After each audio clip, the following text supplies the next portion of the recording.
शहर से बहुत दूर एक गांव था। उस गांव में एक बरगद का पेड़ था। उस पेड़ पर एक झूला लटका हुआ था, लेकिन कोई भी गांव वाला उस झूले पर बैठने की हिम्मत नहीं करता था। एक दिन घसीटा और उसकी पत्नी निर्मला सो रहे होते हैं। तभी उन्हें खिड़की से किसी के रोने की आवाज आती है।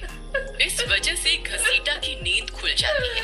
अरे ये कौन है? हे भगवान, लगता है ये आवाज उसी बरगद के पेड़ की तरफ से आ रही है।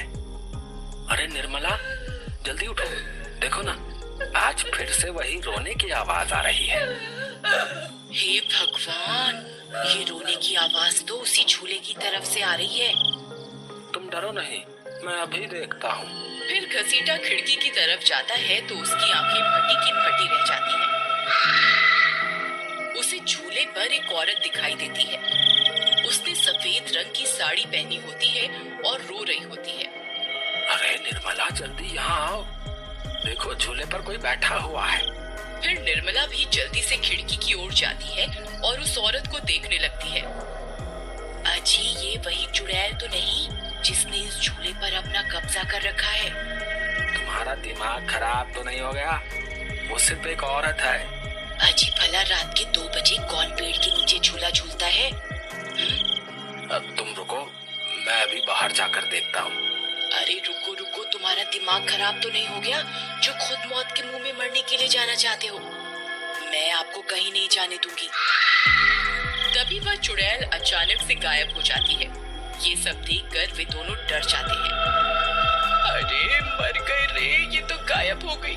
मैंने आपसे कहा था न जी, ये कोई आम औरत नहीं है। तुम सही कहती हो निर्मला, इस झूले में जरूर कोई गड़बड़ है, तभी कोई गांव वाला इसके आसपास जाने में भी डरता है।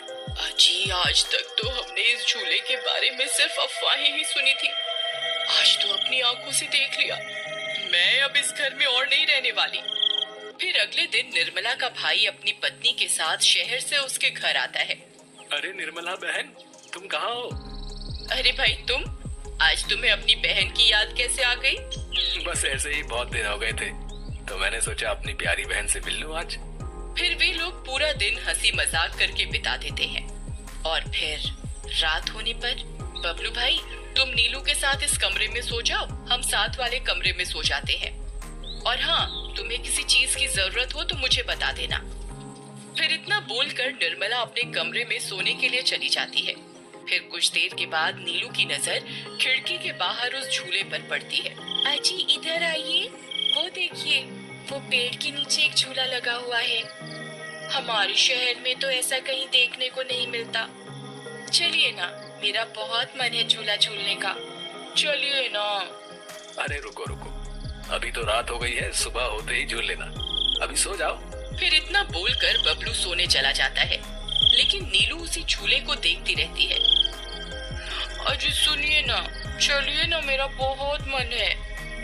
लेकिन बबलू नीलू की बात को अनसुना कर देता है और सो जाता है। फिर नीलू सोचती है, अरे ये झूला तो एकदम घर के पीछे ही है। मैं खुद ही चली जाती हूँ। फिर इतना सोचकर नीलू घर से अकेले ही निकल पड़ती है और सीधा उस झूले के पास पहुंच जाती है। अरे वाह, जैसा मैंने सोचा था ये तो बिल्कुल वैसा ही निकला। आज तो मजा ही आ गया। फिर नीलू उस झूले पर बैठ जाती है और झूला झूलने लगती है और गाना गाने लगती है। पंछी बनूं, उड़ती फिरूं मस्त गगन में, आज मैं आजाद हूँ दुनिया के चमन में।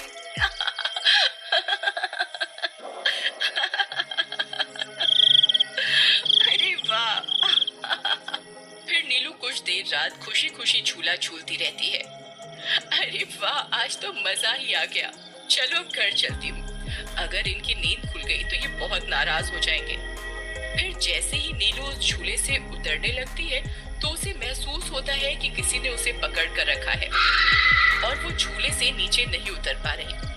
वो बहुत डर जाती है। अरे ये क्या? कौन है जिसने मुझे पकड़ कर रखा है? वो इधर उधर देखती है लेकिन उसे कोई दिखाई नहीं देता। अरे मर गई रे, मैं इस झूले से क्यों नहीं उतर पा रही? बचाओ बचाओ, कोई है? अजी सुनते हो, मेरी मदद करो। तभी नीलू की आवाज सुनकर बबलू की नींद खुल जाती है। निर्मला और घसीटा भी उठ जाते हैं और भागते हुए बबलू के पास आते हैं। अरे बबलू, ये तो नीलू की आवाज थी ना, वो कहाँ है? तभी घसीटा की नजर उस झूले पर पड़ती है। उसे नीलू उस पेड़ के नीचे पड़ी हुई दिखाई देती है। हे भगवान, ये क्या अनर्थ हो गया? नीलू उस झूले के पास कैसे चली गई? फिर वे तीनों भागते हुए उस झूले के पास जाते हैं। उन्हें नीलू वहाँ बेहोश पड़ी हुई मिलती है। हे भगवान, ये तुम्हें क्या हो गया नीलू? नीलू, तुम्हें यहाँ नहीं आना चाहिए था। हे भगवान, अब क्या होगा?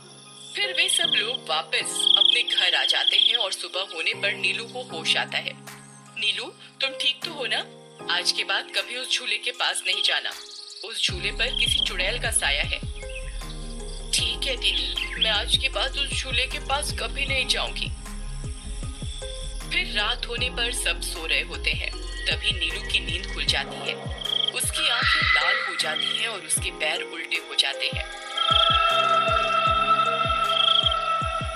और वो घर से निकलकर झूले की तरफ चल देती है और झूला झूलने लगती है।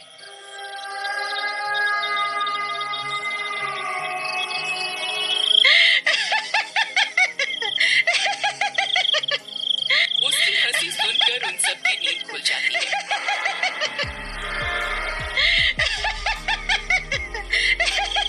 निर्मला और घसीटा भागते हुए बबलू के कमरे में आते हैं और नीलू को वहां ना पाकर परेशान हो जाते हैं। हे भगवान, अब ये नीलू कहाँ चली गई? फिर वे सब खिड़की से झांक कर देखते हैं तो उनकी आंखें फटी की फटी रह जाती हैं। नीलू झूला झूल रही होती है। अरे मर गए रे, ये नाज बेटी तो फिर से झूला झूलने चली गई। अरे बेवकूफ बबलू, अपनी पत्नी को संभाल कर नहीं रख सकता क्या? देख, तेरी पत्नी आधी रात को कैसे झूला झूल रही है। दीदी, मुझे माफ कर दो। मैंने इसे समझाया भी था कि उस झूले की तरफ कभी मत जाना। अरे जल्दी चलो, हमें अभी नीलू के पास जाना होगा, कहीं कोई अनर्थ ना हो जाए। फिर वे तीनों भागते हुए उस झूले के पास पहुंच जाते हैं। ए नाज मीठी नीलू, चल जल्दी से इस झूले से नीचे उतर। तुझे कल भी समझाया था ना इस झूले की तरफ नहीं जाना। एक बार में समझ नहीं आता क्या?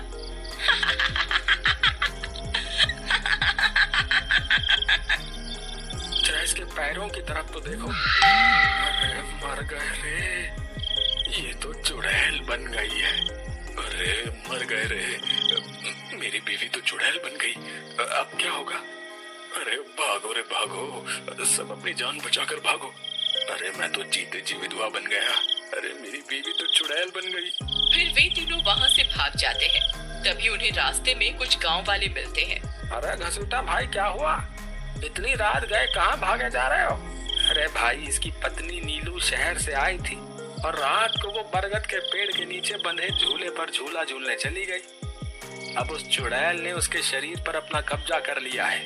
हे भगवान, ये क्या अनर्थ हो गया? चलो हम सब मिलकर अभी वहाँ चलते हैं। फिर वे सब गांव वाले मिलकर वहाँ पहुँच जाते हैं।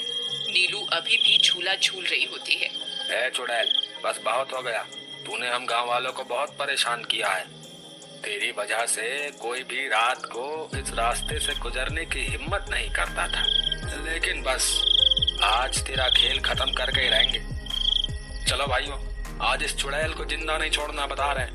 भाइयों, हमें इस झूले को इस पेड़ से काट कर अलग करना होगा। फिर कुछ गांव वाले खंजर से झूले की रस्सी तोड़ देते हैं। झूला टूटते ही नीलू नीचे गिर जाती है और चुड़ैल गुस्से में नीलू के शरीर से बाहर निकल जाती है। ए गांव वालों, ये तुमने सही नहीं किया, अब तुम सब मरोगे। भाई जल्दी से इस झूले में आग लगा दो, हो सकता है इस झूले के जलने से ये चुड़ैल भी मर जाए। तभी एक गांव वाला उस झूले को आग के हवाले कर देता है।